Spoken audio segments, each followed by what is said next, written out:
Hello, welcome back to my channel and welcome to another reading vlog where I'm gonna be reading 4 magical realism books. So this video actually exists because last year for my birthday I got The Invisible Life of Addie LaRue and I really wanted to have a video for it, but I didn't want just a full video of just this book, so I was trying to figure out what video I could create to put this book in. And then I was looking at the tags on Goodreads and said magical realism, and I was like, okay, I could read books about magical realism. And I just clicked on the tag and I chose 4 books that sounded interesting, that were supposedly magical realism. Whether they are or not actually magical realism, we will find out throughout the course of this vlog. But yeah, I'm gonna be reading 4 books in this reading vlog, and it is spoiler free. And yeah, let's get into it.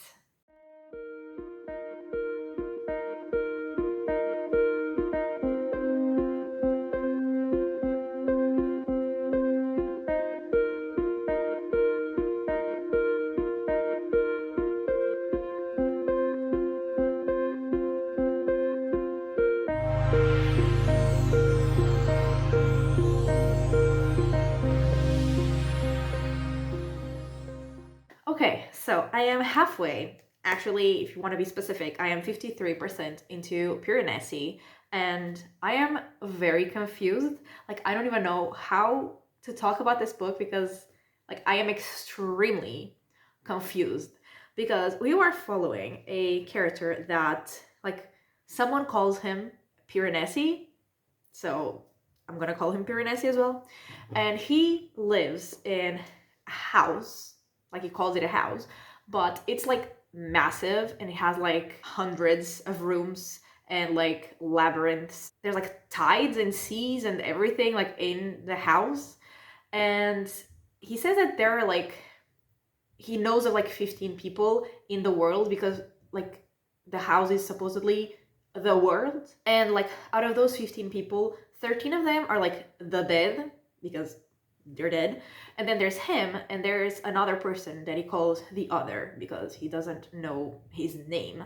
And so he calls him the other, and the other is looking for, I don't know the name of the thing, the great and secret knowledge.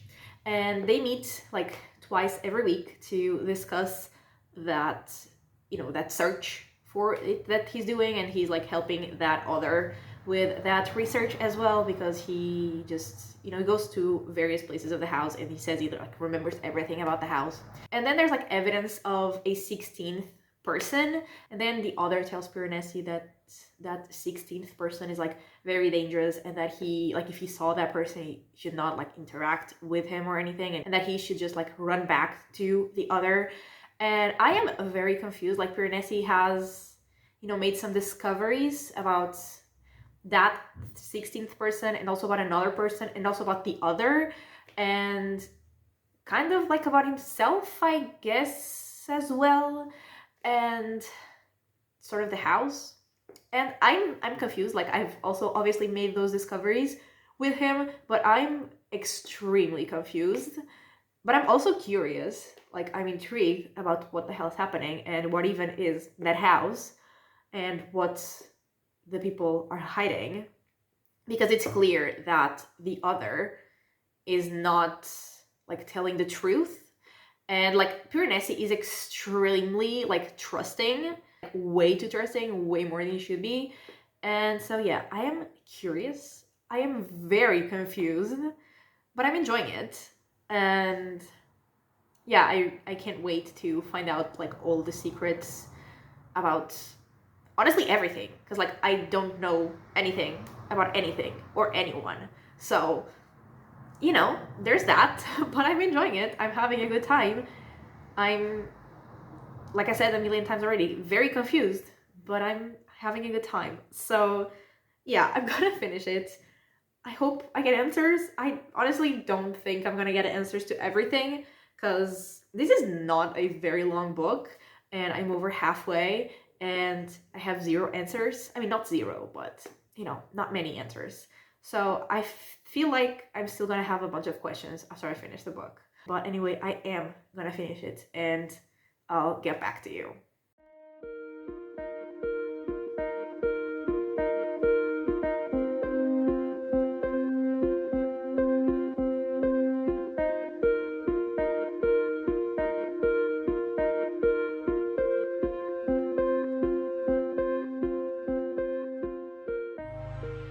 Okay, so I finished Piranesi, and ignore the fact that I'm wearing a Christmas sweater, but I was just filming my intro and outro for my Christmas video, and I don't want to get up and change, so yeah, it's Christmas. I mean, it's actually December 22nd when I'm filming this, so that's why I look like this.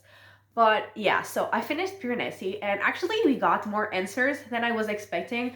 I thought it was gonna be like a way more open ending, but actually got many answers, and I really liked it. And actually, like, when we got to the second half, like, I was in the beginning of the second half, I was like pretty sure about what the reveal, I guess, was gonna be. And I mean, not like 100% of it, but like the big part. So I wasn't as confused in the second half, which was appreciated, but I was still pretty curious to see, first of all, if I was right, and second of all, like, how exactly that had happened and how exactly that whole world worked, I guess, and how people were there. And yeah, I really liked it, and I really liked to be like curious and confused in the beginning, and I guess that's what really made me like want to keep reading. And yeah, I definitely had a good time. And honestly, like, in terms of being magical realism, like, I've seen some people saying that like it is, and other people saying that it isn't, and like, it kind of is and isn't.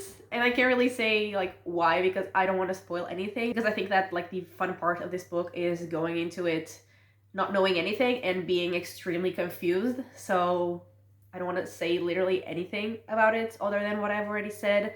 So yeah, I think that like it is magical realism, and also it isn't. And for the most part of the book, you'll feel like it isn't, but then it kind of is. So yeah, that said nothing, so I'm sorry. But yeah, I did enjoy it. I think I'm gonna give it 4 stars. I'm debating between 4 and 4.5. So for now, I'm gonna give it 4 stars. If I continue like thinking about it in the next couple days, I'll probably give it 4.5, but I will give my final ratings at the end of the video. And so now we're gonna go into our next book, which is Wayward, which I do want physically, but I forgot to bring into my bedroom, and I'm not gonna get up because, like I said, I don't want to get up. And yeah, I'm gonna read that, and I will update you halfway through that book.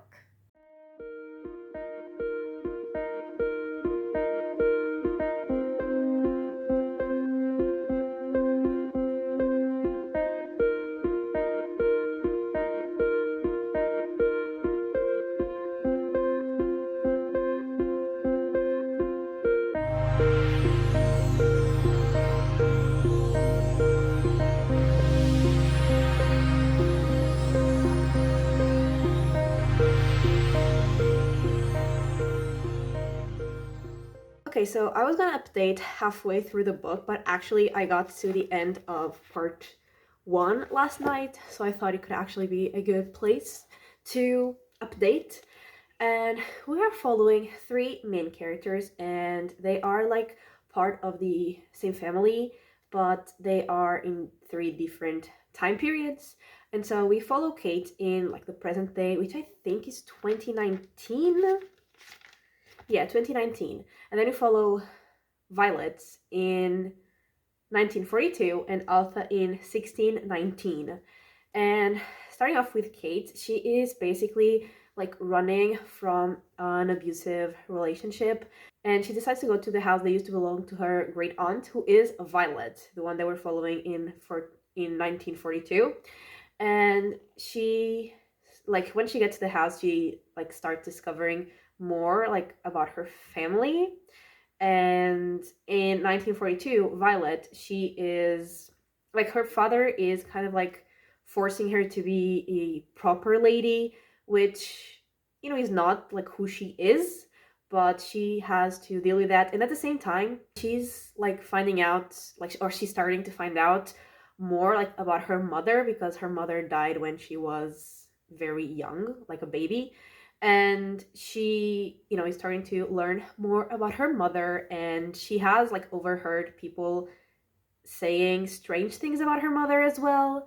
And in 1619, Altha is like on trial for being a witch and for like causing the death of a guy. And she's on trial. She's going to be killed if she doesn't prove her innocence. And so we are seeing the three stories of those three women that are related, and we are seeing that, and how they are kind of like obviously going through very different things, but also kind of going through the same thing. And well, Alpha knows like everything about her family and like the powers that they had, I guess, like the witchy powers that they have, and the other two don't. So I'm interested to see like what they find out. And yeah, I'm really enjoying it. I'm very interested. I mean, I am interested in like the three timelines, but the one that I'm actually the least interested in is the one like from the present. And I feel like Kate is the one that has the longest chapters, and I want more from the other two characters. So, there's that. I hope I get more from Alpha and from Violet, but I am still interested in all of them and to see, where this goes.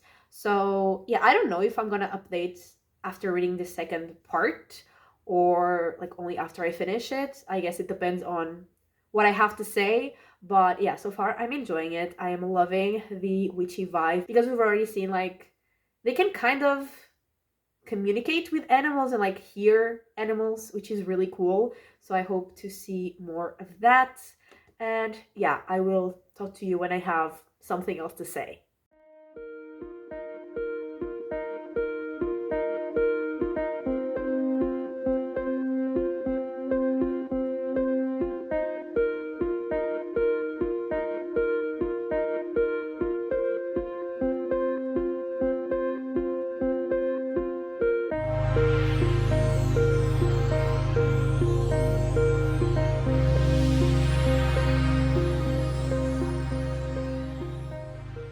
Okay, so I finished the book and I really liked it.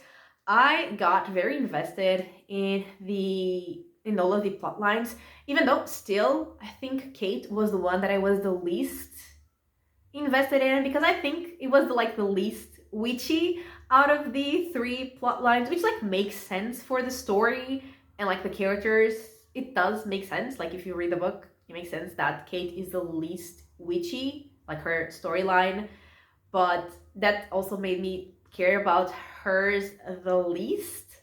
But yeah, I really, really liked it. And I mean, it wasn't really, I can't really say it was a fun read because these characters, like all of them, were suffering terrible, terrible things. But like the way that they fought it, I absolutely love. And I really liked the three main characters that we were following. And yeah, I really liked it. And I really liked the ending as well.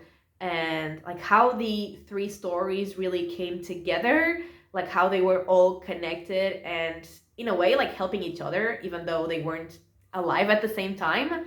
And yeah, I thought like in the end it was a really beautiful story actually. And yeah, I can't really say much about it. I feel like I've already said more than I should have. But yeah, I really, really liked it. I'm still debating on whether to give it 4 or 4.5 stars. I think I gave it 4.5 stars on Goodreads, but I'm still like debating on what I really, really think about it. But I will give my final ratings at the end. But yeah, I really, really liked it. And yeah, 2 out of 4 books are read. So I'm gonna move on to the third book, which I'm pretty sure is called The Wishing Game. And I will probably update you when I am halfway through that one.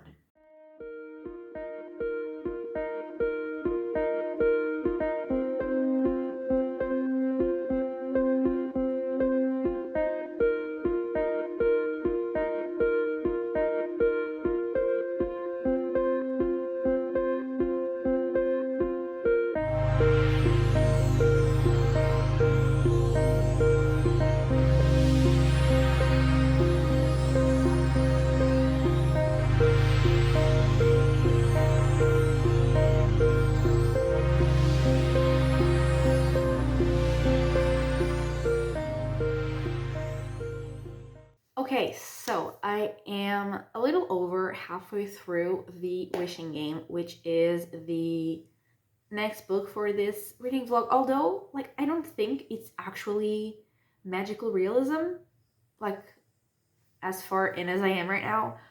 I don't think it is at all. I think it's just like fiction.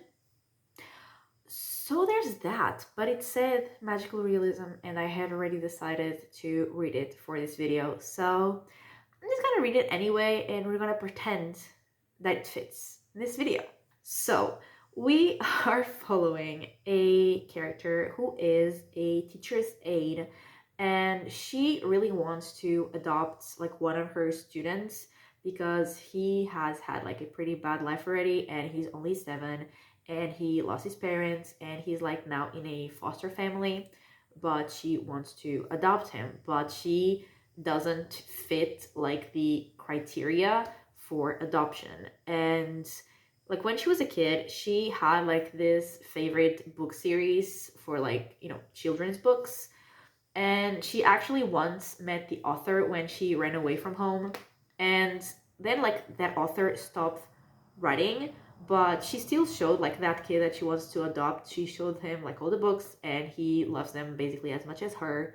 And now that author has actually written another book and he has invited a few people, I think there's 4 of them, to like his island where he's gonna like there's a contest and someone is going to win basically like a lot of money, possibly, potentially, and that could fix like our main character's issues because she really needs to like get her own house because she has roommates, and if she wants to adopt the kid she needs to like have a house just for her and him. And so she goes to that island and she's like participating in the challenges that the author has set, and like that's what's happening. And like it's okay, but I'm definitely not loving it. Like it's fine, I'm not disliking it, but I'm also not like, you know, crazy about it. Like it's fine. Honestly, like in the beginning I was just like, you know, can we move on, because it was taking so long to get to the point of like the main character going to the island, and I was just like, can you please just move on, because, you know, I was just kind of bored. And also I find the main character kind of annoying because she's always repeating like the same things over and over and over, and like I get it, but also it's kind of annoying to read like something repeated so many times, like every few pages she's repeating the same things. And yeah, I'm not loving it, but I'm not hating it either. I mean, I'm not even like disliking it, it's just fine. It's feeling like 3 stars, I guess. So yeah, it's okay, it's fine. I'm gonna finish it and I'll be back, I guess.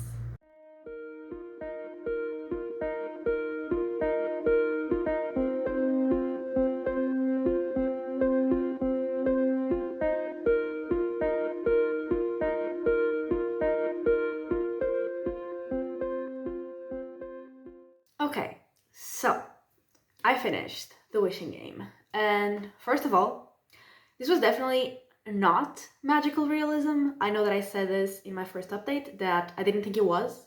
No, like after reading it, or like after reading half of it, and yeah, it's definitely not. So there is that. Is it still gonna be in this video? Obviously yes, because you're watching this. Because like I said, I was already planning on reading this for this video, and I mean I read it, so might as well be in this video. But yeah, it was definitely not magical realism. There's nothing really magical about it. It's just like the real world. And like I did like it. I mean, not like the second half as a whole. The second half as a whole was pretty much the same as the first in terms of my feelings, of my thoughts about it. Like it was okay. But I did like the ending.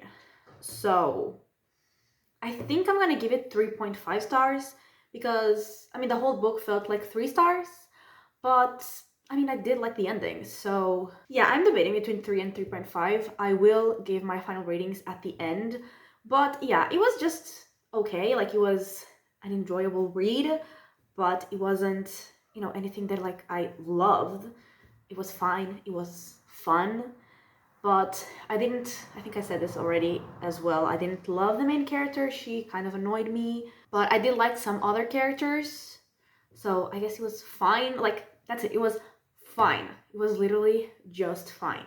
So yeah, either 3 or 3.5 stars. It was okay. It was a good time.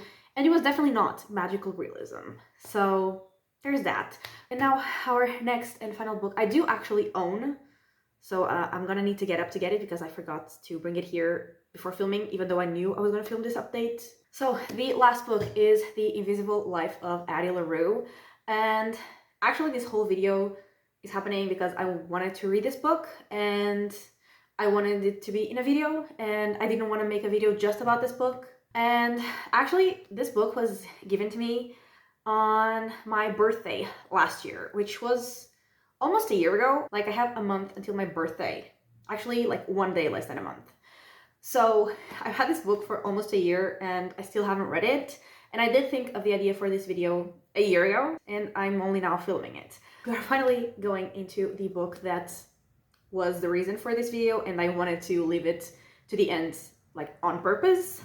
And yeah, I am excited. Like, I've heard mixed reviews about this book. Like, a lot of people love it, but also some people say that it's very slow. And I mean, I have loved slow books before, but usually I do like faster paced books. So I'm excited, but I am a little tiny bit concerned about that. But overall, I am excited, and I am gonna read maybe half of it and I will get back to you.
Okay, so I am 50% into The Invisible Life of Addie LaRue.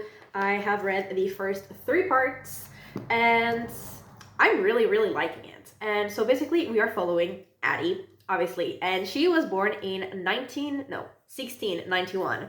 She was born in 1691, and we've been like kind of following her through the years. And like in 1714, when she was 23, she was kind of like being forced to get married to this guy that like had lost his wife, I think, and had kids already, but he wanted, to get married again, I guess. And so she was being forced to marry this guy, and she did not want to. And she like kept praying to God, like the one, like the Christian God, and then to also the old gods that a woman in her village like prayed to. But that woman told her to not, like, never pray to the gods that answer after dark. And so she keeps praying to like all of the gods, but none ever answers her prayers. And so on the day of her wedding, she like runs off into the woods and she keeps like praying to one of the gods, and it's already getting dark. And so one of the gods that answers after dark actually answers a prayer, and she asks for, like, specifically what she asks for is to be free and not belong to anyone. And that god does grant her that wish, but that means that she will like not be remembered by anyone. Like, as long as she's out of sight, people forget her. So she's in fact free and will not belong to anyone because no one will ever remember about her. And also she's like immortal. And then we fast forward to 300 years, so 2014, which is like the present of the story, although we do get like a lot of flashbacks through the years. And in 2014, she's from France, and now in 2014, she's living in New York. And, she has been basically alone these 300 years. Like, yes, of course, she's met people, but obviously she doesn't have like friendships or any relationship that lasts because people don't remember her. And we see like the struggles that she has to deal with like people not remembering her, because it's not just like about, relationships and friendships. It's about, she can't really get a job because people wouldn't remember that they hired her. She can't like get a place to live because people wouldn't remember that like they rented a place to her, or even like in a hotel or something, they wouldn't remember that they gave her the room. So it's definitely a struggle. So like she's struggling with like money, and like she doesn't really have a place to stay that's like her own. And so, her life is kind of like miserable. And I feel like, there's like these moments of happiness that we've seen with her through the years, like, connections with people that happen. And I feel like having these happy moments to then just be taken away, like, makes it even more sad in a way. Like, having these happy moments just for them to not matter to anyone else other than her anymore, that's pretty sad. But she one day goes to like a bookstore, and there's a guy there called Henry, and, she goes there. And the next day she goes there, he remembers her. So, we know right away that there's something special about this guy. And not only because like he's the only person who can remember her, but also from like the chapters that we get in his POV, like the things that he's thinking, you can tell that there is like something about him, something special. And yeah, we are like learning about the two of them, and like the two of them are getting close, I guess. And honestly, like this is going in a romantic direction, which like I knew from like before starting the book. Or like, I didn't know, but I was pretty sure. But honestly, like, I just wanted them to be friends. Because I feel like, she'd be better off with a friend. Because, like, I feel like you need a friend more than you need a romantic partner. You know what I mean? So, like, I just really want her to have a friend. Not that she's, like, a perfect person by any means. She definitely has a lot of flaws. But I still want her to have a friend. Like, she's been alone for 300 years. I want her to have a friend more than I want her to have a romantic partner. But that's besides the point. We are, like I said, getting to know them, especially Addie. We get a few chapters with Henry, but not that much, although I feel like now we will get more chapters with him. And seeing them, like I said, get to know each other. And we also have like some chapters where like through the years, Addie like still talks to that god, like he still appears to her sometimes. So that's also like, they also have an interesting dynamic. And yeah, like I'm really, really, really liking it. And like I knew from the beginning that for me to like this book, I would have to like actually care about the main character and like her journey, because it is pretty slow. Like it really is slow. But I do care. Like I do really like to follow Addie's journey. Like I'm really invested. So yeah, I'm really, really liking it. And I also love the writing. And like I wrote down some pages that I had some quotes that I wanted to read just because I really do love the writing. Adeline has decided she would rather be a tree, like Estelle. If she must grow roots, she would rather be left to flourish wild instead of pruned, would rather stand alone, allowed to grow beneath the open sky. Better than firewood, cut down just to burn in someone else's hearth. There is a rhythm to moving through the world alone. You discover what you can and cannot live without, the simple necessities and small joys that define a life. Not food, not shelter, not the basic things a body needs. Those are, for her, a luxury, but the things that keep you sane, that bring you joy, that make life bearable. What she needs are stories. Stories are a way to preserve oneself, to be remembered, and to forget. Being forgotten, she thinks, is a bit like going mad. You begin to wonder what is real, if you are real. After all, how can a thing be real if it cannot be remembered? It's like that Zen koan, the one about the tree falling in the woods. If no one heard it, did it happen? If a person cannot leave a mark, do they exist? So yeah, I also love the writing, and yeah, I'm really, really liking it. I'm really interested to see where her story goes, and also to learn more about Henry and like what is the like special thing about him, because I know that there's something about him, but I still don't know exactly what. So yeah, I'm gonna keep reading this and I'm gonna finish it, and I will be back to give my final thoughts and to also wrap up this video.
Okay, so I have finished The Invisible Life of Addie LaRue, and I continue to really like it. Although I do have to say that I think I like the first half a bit more than the second. Like, I was way more invested in the story in the first half. And I think that it's because in the second half, we spent a lot more time following Henry and learning about his story. And it's not like I didn't like Henry or like care about his story. It's just that it felt like he was more of a plot line in Addie's story rather than his own person, you know? And like, I get that this is Addie's story, this is her book, but I don't know, it felt like he was just literally just a character in her book rather than his own person. And I feel like I was like way more interested in the like past when we were learning about Addie's story, like her past, than the present plot line. But I still did really enjoy it. This was just like a minor thing that like I was still interested in the present, I was just more interested in the past. And that usually happens when you have a like dual timeline. I am almost always more interested in the past one. So, you know, this is not like a problem with the book, this is just a me thing. But I still really liked it, and Addie was definitely a very interesting character to follow. Like I think I have said before, she definitely is not a perfect character, a perfect person. She has a bunch of flaws, but she was definitely a very interesting character to follow. And the ending was also really interesting. It was really cool, and yeah, I did really like it. And there are also some quotes that I really liked from this second half, and I wrote them down, like the pages. There was actually three, but one of them I wrote down and left like the piece of paper where I wrote it down. I left it like at my place, and I couldn't find it again. So there was another one that I couldn't like find again. So there were three, but I'm gonna read you two. She never gets closure, never gets to say goodbye, no periods or exclamations, just a lifetime of ellipses. Everyone else starts over, they get a blank page, but hers are full of text. People talk about carrying torches for old flames, and it's not a full fire, but Addie's hands are full of candles. How is she supposed to set them down or put them out? She has long run out of air. And the other one, I'm realizing it's kind of like connected, and I didn't realize at the time. And this, he decides, is what a goodbye should be. Not a period, but an ellipsis, a statement trailing off until someone is there to pick it up. It is a door left open. It is drifting off to sleep. So yeah, I obviously still continue to really like the writing as well. I am still honestly not entirely sure if I'm gonna give it 4 or 4.5 stars. Like, in the first half, I would definitely have said 4.5 stars. But in the second half, I'm not entirely sure. Like, for now, I have rated it 4 stars on Goodreads, because I am leaning more towards 4 stars because, like I said, I did like the first half a bit more than the second half. So it will probably be 4 stars, but I did obviously still really enjoy it. And yeah, I think I'm gonna settle on 4 stars, which is obviously still a great rating. And so yeah, this was the last book that I was reading for this video. And so for my final ratings, I ended up giving Piranesi 4 stars, Wayward 4.5 stars, The Wishing Game 3 stars, and The Invisible Life of Addie LaRue, probably for now 4 stars. And the only one that I didn't like enjoy as much was actually not even magical realism, as it turns out. So I guess this subgenre really works for me. And I had obviously read magical realism before, and I do want to keep reading magical realism, obviously, because clearly it's something that really works for me. It's something that I do really enjoy. And yeah, that is everything for this video. So thank you so much for watching. I really hope that you have enjoyed it. And if you did, give it a like and subscribe, and I will talk to you next time. Bye!